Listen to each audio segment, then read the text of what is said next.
देखिए कोई बात नहीं, कोई बात नहीं।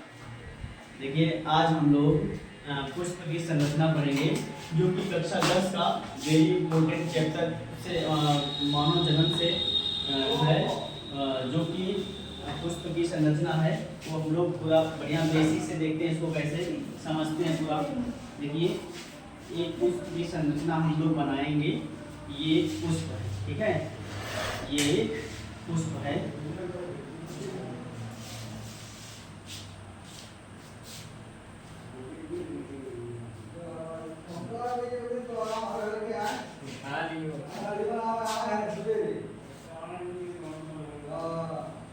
देखिए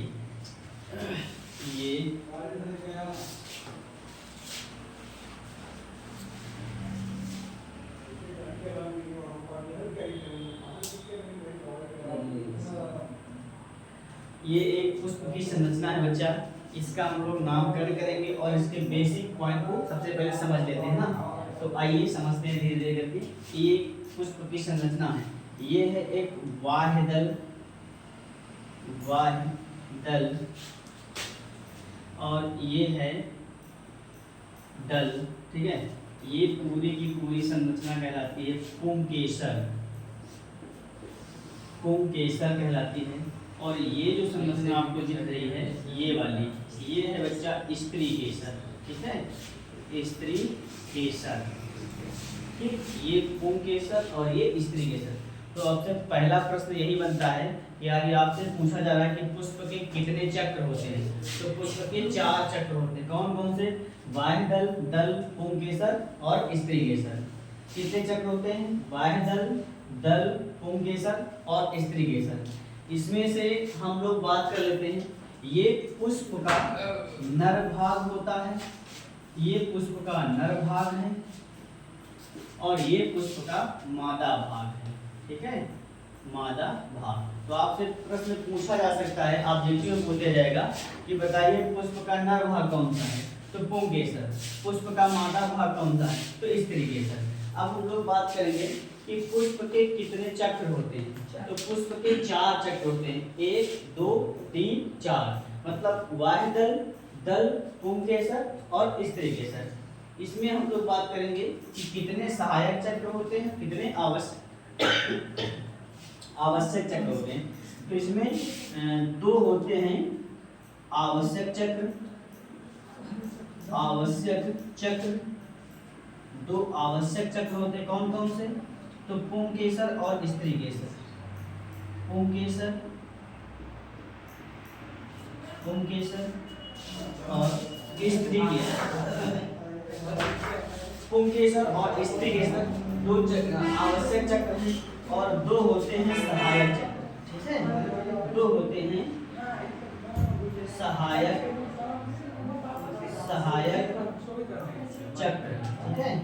सहायक चक्र कौन होते हैं? तो ये होते हैं वाह्यदल, वाह्यदल और दल। तो आपसे प्रश्न पूछा जाएगा कि बताइए पुष्प के कितने चक्र होते हैं। तो 4 चक्र होते हैं। कौन कौन से? वाह्यदल, दल, पुंकेसर और स्त्री केसर। पुष्प के कितने आवश्यक चक्र होते हैं? तो 2, पुंकेसर और स्त्री केसर। पुष्प के कितने सहायक चक्र होते हैं? वाह्यदल और दल। अब हम लोग बात कर लेते हैं कि पुंकेसर के कितने भाग होते हैं और स्त्री केसर कितने भाग होते हैं। तो हम बात करते हैं सबसे पहले कि पुंकेसर के कितने भाग होते हैं। ये पुंकेसर है, ये पुंकेसर पूरा ये वाला कहलाता है परागकोश, ठीक है, परागकोश। और जहां से ये जुड़ा हुआ भाग है, जो इसका जुड़ा हुआ भाग है, जहां से ये और ये जुड़े हुए, इसको बोलते हैं योजी, ठीक है, योजी बोलते हैं। और ये वाली संरचना लंबी कहलाती है पुतंत्र, ठीक है। तो आपसे पूछेगा कि बताइए पुंकेसर के कितने भाग होते हैं। तो 3 भाग होते हैं। कौन कौन से? परागकोश, योजी और पुतंत्र। अगर हम लोग बात करें एक स्त्री केसर के कितने भाग होते हैं, तो इसके भी 3 भाग होते हैं, ठीक है, इसके भी 3 भाग होते हैं। ये जो गोल सी संरचना है इसको बोलते हैं वर्तिकाग्र बोलते हैं, ठीक है, वर्तिकाग्र। और जो ये इतनी लंबी संरचना दिख रही है आपको, इसको बोलते हैं वर्तिका, वर्तिका। और ये जो गोल वाली संरचना है इसको बोलते हैं अंडाशय, ठीक है। तो पुष्प के अगर हम बात करें पुंकेसर के कितने भाग होते हैं, तो 3 भाग होते हैं, पुतंत्र, योज, परागकोश। अगर हम कहें स्त्री केसर के कितने भाग होते हैं, तो इसके भी 3 होते हैं, वर्तिकाग्र, वर्तिका और अंडाशय होते हैं। ठीक है, इसमें क्या होता है बच्चा, अब हम लोग बात कर लेते हैं कि ये किस प्रकार से सहायक होते हैं। तो जो बाह्य दल है ना, बाह्य दल जब पुष्प कलिका अवस्था में होता है तब इनके जननांगों की रक्षा करता है, ऐसे पुष्प बंद होता है। ठीक है, पुष्प के जननांगों की रक्षा करता है। उसके बाद में जो दल है, दल एक रंगीन भाग होता है, कलरफुल भाग होता है। आपने देखा होगा पुष्प बहुत ही रंगीन होते हैं, कोई लाल, गुलाबी, पीला, हरा, नीला, जैसा भी आपने देखा होगा। तो वो जो है वो दल होता है। दल का काम होता है कि कीटों को अपनी ओर आकर्षित करना। जैसे कीट अपनी ओर आकर्षित करेंगे, जैसे पीला, लाल, गुलाबी जैसा दिखा उनको, और कीट आएंगे और ये परागकोश में बैठेंगे। परागकोश में बैठने के बाद में यहाँ से उनके पैरों में परागकण चिपक कर, परागकण यहाँ से जैसे परागकण है, इसी के अंदर देखो ये है परागकोश। ठीक है, परागकोश के ही अंदर है, छोटे छोटे होते हैं परागकण। ठीक है, परागकण। और परागकण जब इनका स्फुटन हो जाता है, पुष्प पूरी तरीके से परिपक्व हो जाता है, तो होता क्या है कि इसमें से परागकण आते हैं कहाँ पर, वर्तिकाग्र पर आ जाते हैं। ठीक है, जैसे ही वर्तिकाग्र पर आते हैं तो क्या होता है, देखो इसके माध्यम से ये चटकीला भाग उनको कीटों को दिखेगा, और कीट क्या करेंगे, पुष्प पर आकर के बैठेंगे। वो आकर के कहाँ बैठ गए, परागकोश में, और परागकोश पूरी तरीके से परिपक्व हो चुका है, इसका स्फुटन हो चुका है।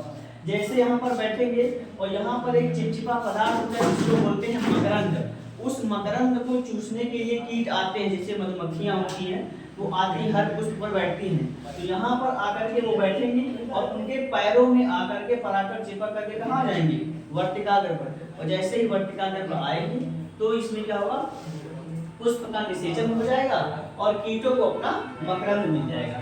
ठीक है, फिर आगे की क्लास हम लोग बात करेंगे। आज के लिए इतना रखें। जय।